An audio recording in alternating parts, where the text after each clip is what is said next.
Hello दोस्तों। स्वागत है आपका हमारे इस यूट्यूब चैनल में। इस वीडियो में हम बात करने जा रहे हैं पोस्टल असिस्टेंट की जॉब के बारे में कि पोस्टल असिस्टेंट की जॉब प्रोफाइल क्या होती है, वर्क कल्चर क्या होता है, यहाँ पे सैलरी कितनी मिलती है, ट्रांसफ़र का क्या प्रोसीजर है, प्रमोशन कितने साल पर होता है और ट्रेनिंग वगैरह कैसी होती है। तो इन सब चीज़ों को जानने के लिए आप इस वीडियो को लास्ट तक ज़रूर देखें। अभी सीजीएल 2024 का है, रिजल्ट अनाउंस हो चुका है और जो भी लोग पीए एसए सिलेक्टेड हो गए हैं उनको सबसे पहले बहुत बहुत कॉन्ग्रेचुलेसन्स। अभी आपका जो रिजल्ट एलोकेट होने के बाद आपको सर्कल एलोकेशन के लिए प्रेफरेंस आएगा। उसके बाद आप सर्कल आपको एलोकेट होगा। सर्कल का जो सीन होता है वो ये होता है कि भाई स्टेट के हिसाब से होता है। हर स्टेट में एक सर्कल होता है। कुछ कुछ जो छोटे स्टेट हैं उनका 2 या 3 स्टेट का मिला के एक सर्कल बनता है। जैसे अगर महाराष्ट्र और गोवा की बात करें तो उन दोनों का एक ही सर्कल है जिसका सर्कल ऑफिस मुंबई के अंदर है। ठीक है। तो सर्कल एलोकेशन के बाद आपको फिर पीएस से आपसे प्रेफरेंस फिर से मांगी जाएगी कि आपको कौन सा डिवीजन चाहिए। तो उस हिसाब से डिवीजन हैं अलग अलग, तो आपको डिवीजन अलॉट होंगे। ठीक है। अब जैसे डिवीजन अलॉट होगा तो सबसे ऊपर इसमें क्या होता है कि पोस्ट ऑफिस की हायरार्की क्या होती है। पोस्ट ऑफिस की अगर हायरार्की की बात करें तो सबसे ऊपर होता है इसमें सीओ यानी कि सर्कल ऑफिस। उसके बाद आरओ आता है यानी कि रीजनल ऑफिस, देन डीओ आता है डिवीजन ऑफिस, उसके बाद आता है एचओ यानी कि हेड ऑफिस, देन सब ऑफिस होते हैं। उसके बाद सबसे लास्ट में आता है बीओ ब्रांच ऑफिस। जो बीओ में काम करते हैं वो जीडीएस से सिलेक्टेड होते हैं, जैसे ब्रांच पोस्ट मास्टर या असिस्टेंट ब्रांच पोस्ट मास्टर। ठीक है। अब जैसे कि आप प्रेफरेंस डालेंगे तो सीओ और आरओ में 5 दिन की वर्किंग होती है। वहाँ पे 5 दिन का काम होता है और जो सीओ आरओ का जो काम होता है वहाँ पे कोई पब्लिक डीलिंग नहीं होती है। उनका काम होता है डिविजन्स वगैरह पे मॉनिटरिंग वगैरह करना जो उनके अंडर में आते हैं। ठीक है। तो वहाँ पे 5 दिन की वर्किंग है। तो प्रेफरेंस डालते टाइम आप इस बात का ध्यान रखें कि आप कहाँ, और ज़्यादातर जो सीओ हैं और आरओ हैं वो स्टेट की कैपिटल में ही होते हैं। जैसे महाराष्ट्र का है वो मुंबई के अंदर है और बाकी अदर स्टेट का है वो नॉर्मली उनकी कैपिटल्स के अंदर है। ठीक है। तो जिनको अपने घर से कोई प्रॉब्लम नहीं है और वो चाहते हैं कि वो सिटी में रहें तो वो सी ओ आर ओ को प्रेफरेंस दे सकते हैं। ठीक है। सी ओ आर ओ की जॉब वो 5 दिन की होती है। और अगर इसके बाद हम बात करें कि डिवीजन ऑफिस की, तो जैसे ही आपको अलॉट होंगे तो डिवीजन ऑफिस जो भी आपको मिलेगा वही आपका डीवी करवाएगा और उसके बाद मेडिकल होगा। तो जो ये प्रोसेस होती है इसमें एक एक 1.5 महीना लग जाता है कभी किसी, और डिपेंड करता है डिवीजन वाइज, ये वेरी करती हैं चीज़ें। ठीक है। तो जैसे ही आपका जब आपका मेडिकल भी हो जाएगा और डीवी में वगैरह हो जाएगा उसके बाद आपकी ज्वाइनिंग होगी। ज्वाइनिंग होने के बाद आपको ऑफिस अलॉट होता है। ज़्यादातर आपको हेड ऑफिस भी मिल सकता है और सब ऑफिस भी मिल सकता है। अब बात करते हैं कि हेड ऑफिस और सब ऑफिस में काम क्या होता है। तो सबसे पहले जैसे ही आप ज्वाइन करते हैं तो आपकी ट्रेनिंग होती है। ट्रेनिंग में क्या होता है, आपकी सबसे पहले एक इन हाउस ट्रेनिंग होती है जो 2 वीक्स की होती है, 2 वीक्स की। नॉर्मली पहला वीक होता है वो हेड ऑफिस के अंदर होता है जिसमें आपको काम के बारे में कि क्या क्या काम होता है पोस्ट ऑफिस के अंदर एक ओवरव्यू दिया जाता है कि ये काम पोस्ट ऑफिस में होते हैं। नॉर्मली पोस्ट ऑफिस में जॉब करने से पहले लोगों को नहीं पता होता है कि पोस्ट ऑफिस में काम क्या होते हैं। सब लोग यही सोचते हैं कि जो पोस्ट ऑफिस हैं उनमें सिर्फ मेल वगैरह का काम होता है, लेकिन पोस्ट ऑफिस वास्तव में बहुत एक ब्रॉड चीज़ें हैं, उनको कवर करते हैं, बहुत सारे काम होते हैं पोस्ट ऑफिस के अंदर। तो हेड ऑफिस में आपकी पहले वीक की ट्रेनिंग होगी। उसके बाद एक सब ऑफिस होगा, कोई बड़ा सब ऑफिस होता है उसमें जिसमें बाकी सब काम होते हैं जैसे डिलीवरी वगैरह का काम होता है। तो उसमें आपकी दूसरे वीक की ट्रेनिंग होगी। उसके बाद आप अपने ऑफिसों में काम करने के लिए एलिजिबल हो जाते हैं। देन आपके लिए इंडक्शन ट्रेनिंग होती है। इंडक्शन ट्रेनिंग आपकी 3 जगह हो सकती है, या तो पीटीसी होगी, पीटीसी है पोस्टल ट्रेनिंग सेंटर जो कि ऑल इंडिया में एक वडोदरा में है। और आरटीसी की अगर हम बात करें तो आरटीसी है रीजनल ट्रेनिंग सेंटर जो अलग अलग स्टेट्स का अलग अलग होता है। ठीक है। उसके बाद डब्ल्यूटीसी होता है वर्क प्लेस ट्रेनिंग सेंटर जो एक डिवीजन के अंदर भी हो सकता है, उसमें के हिसाब से ये चीज़ वेरी करती हैं। ठीक है। इस ट्रेनिंग के बाद आप काउंटर पे जो एसवी काउंटर वगैरह है उस पर आप बैठने के लिए एलिजिबल हो जाते हैं, आप काउंटर पे बैठ सकते हैं। अब बात करते हैं कि काम क्या क्या होता है पोस्ट ऑफिस के अंदर। तो देखिए जो हेड पोस्ट ऑफिस होता है, हेड पोस्ट ऑफिस का काम होता है ज़्यादातर आपके अकाउंट्स और सैलरी को निकालना। तो आपको वहाँ एक ब्रांच या सेक्शन के अंदर काम करना होता है। आपको काउंटर भी मिल सकता है काम करने के लिए। काउंटर पे आपके एसबी काउंटर होता है। एसबी मतलब सेविंग बैंक का काउंटर होता है। एक एमपीसीएम का काउंटर होता है। एमपीसीएम पे आपकी बुकिंग होती है फॉरेन की, डोमेस्टिक या जहाँ जो भी आप स्पीड, रजिस्टर, पार्सल कुछ बुक करवाना चाहें तो उसकी बुकिंग होती है। ठीक है। एसवी काउंटर पे क्या होता है? एसवी काउंटर पे आपको मनी डिपॉजिट और विड्रॉल होता है। आपने पोस्ट ऑफिस में किसी स्कीम में इन्वेस्ट किया है तो उसके बारे में भी उसमें बताया जाता है कि भाई इस तरह से आप पैसे यहाँ इन्वेस्ट कर सकते हैं और वहाँ से निकाल भी सकते हैं। ठीक है। और वहाँ पे कोई पीएलआई या पोस्टल लाइफ इंश्योरेंस वगैरह है, उसके पैसे भी आप विड्रॉ भी कर, आप डिपॉजिट कर सकते हैं वहाँ पे इंस्टॉलमेंट। विड्रॉ तो ज़्यादातर मैच्योरिटी के बाद ही होगा। ठीक है। तो ये वहाँ पे काउंटर में होता है। उसके बाद अगर आपको सब ऑफिस मिलता है तो सब ऑफिस में ये होता है कि आपको डिलीवरी भी मिल सकती है, एमपीसीएम भी मिल सकता है। सब ऑफिस के अंदर भी एसवी काउंटर होता है, बाकी सब काम होते हैं। डिलीवरी में आपका काम होता है जो आपकी ट्रैकिंग आप अगर करते हैं किसी आर्टिकल की तो उसको आपको सिस्टम में अपडेट करना होता है। पोस्टमैन को आर्टिकल इश्यू करने होते हैं, इश्यू करने के बाद जब पोस्टमैन डिलीवर करने के बाद आता है तो उससे रिसीव करने होते हैं। ठीक है। ये नॉर्मली सब ऑफिस में काम होता है। डेपुटेशन पे जाने का प्रोसीजर भी है यहाँ पे। डेपुटेशन पे जब किसी ऑफिस में स्टाफ नहीं होता है, कोई छुट्टी जाता है तो एक जो पोस्टल असिस्टेंट होता है उसको दूसरे ऑफिस में भेजा जा सकता है।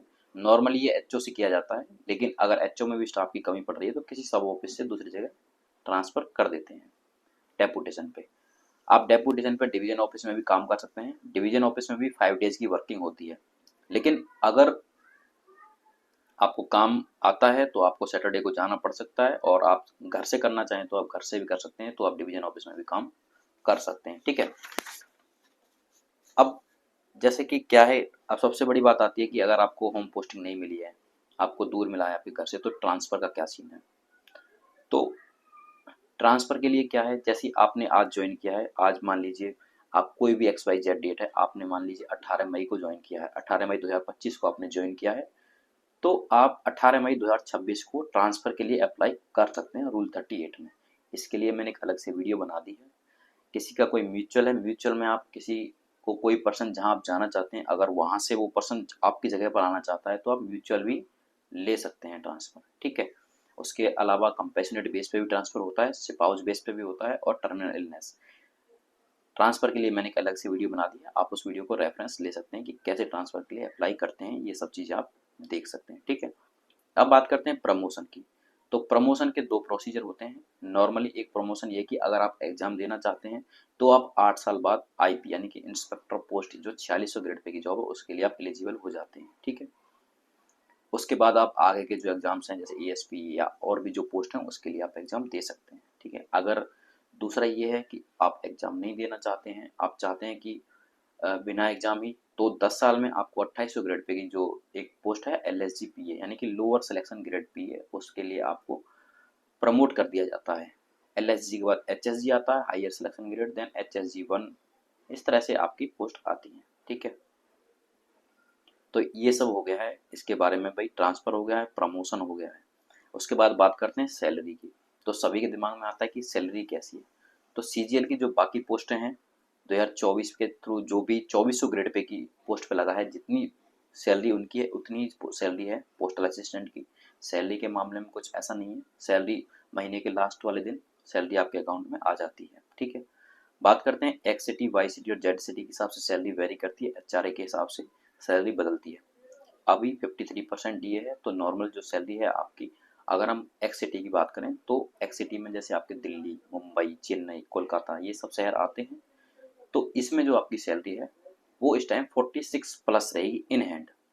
इसके अलावा आपका एनपीएस वगैरह कटेगा वो अलग है। अगर ग्रॉस सैलरी की बात करें तो 52-53 के आसपास आपकी ग्रॉस सैलरी पड़ेगी। देन अगर हम बात करें वाई सिटी की तो 3000 के आसपास उसमें थोड़ा कम कर दीजिए, 43,000 के आसपास आपकी पड़ेगी, और ग्रॉस आपकी वही 46, 47, 48 तक पड़ेगी आपकी सैलरी। ठीक है।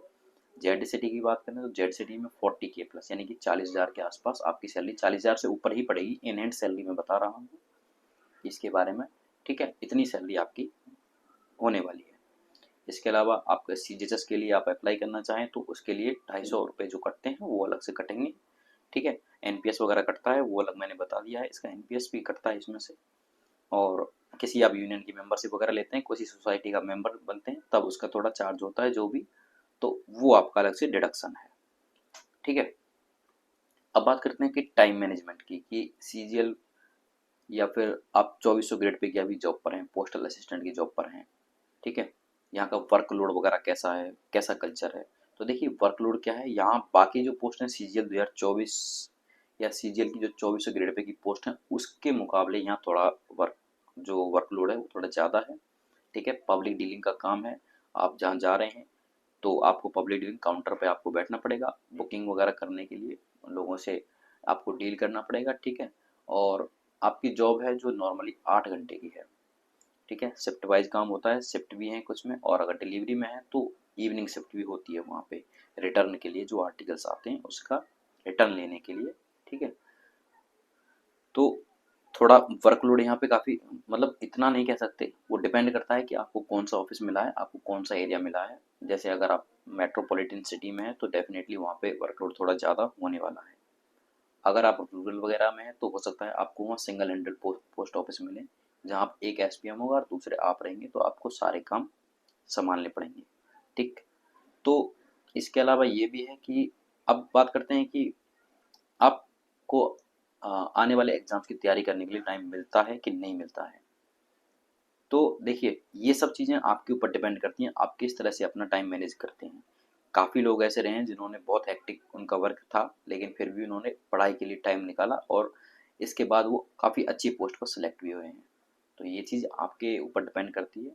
बाकी आपको पोस्ट ऑफिस में पोस्टल असिस्टेंट की जॉब मिली है, तो ये एक यूडीसी यानी कि अपर डिवीजन क्लर्क के बराबर की जॉब है। तो ऐसा नहीं है कि ये इतनी बेकार जॉब है जितना रूमर्स वगैरह फैलाए हैं इसके लिए। देखिए आप काफ़ी जो level 1 level 2 railway group D काफ़ी जॉब्स काफ़ी अच्छी है, सिटिंग वाली जॉब है। तो आप इसमें डेफिनेटली इसके लिए आप ऑप्ट कर सकते हैं। कुछ लोग अगर जिसके पास फैमिली बैकग्राउंड अच्छा है या वो जिसको भरोसा है कि मैं आने वाले टाइम में कुछ अच्छी जॉब ले लूँगा, तो वो इसको स्किप कर सकते हैं। लेकिन मैं पर्सनली आपको ये एडवाइस करूँगा कि जिसको काफ़ी टाइम हो गया है प्रिपरेशन करते हुए और थोड़ा फैमिली बैकग्राउंड इतना अच्छा नहीं है और एज भी हो सकता है थोड़ा ज़्यादा हो गई हो, तो वो पहले इस जॉब को ज्वाइन कर लें। क्योंकि जब हम गवर्नमेंट जॉब की तैयारी करते हैं तो नॉर्मली एक सिक्योरिटी पर्पज़ के तौर पे हम उसको ज्वाइन करते हैं। तो आपके पास ये सिक्योरिटी रहेगी। पोस्टल असिस्टेंट इतनी अच्छी जॉब है कि अगर आप घर जाना चाहें तो ट्रांसफ़र लेके आप अपने घर के आसपास के पोस्ट ऑफिस में जॉब कर सकते हैं और अपने फैमिली जो रिस्पॉन्सिबिलिटीज़ हैं उनको भी निभा सकते हैं। अगर आपकी कोई और क्वेरी है तो आप उसके बारे में कमेंट सेक्शन में हमें ज़रूर बताएं। वीडियो आपको अच्छी लगी है तो लाइक शेयर कर सकते हैं।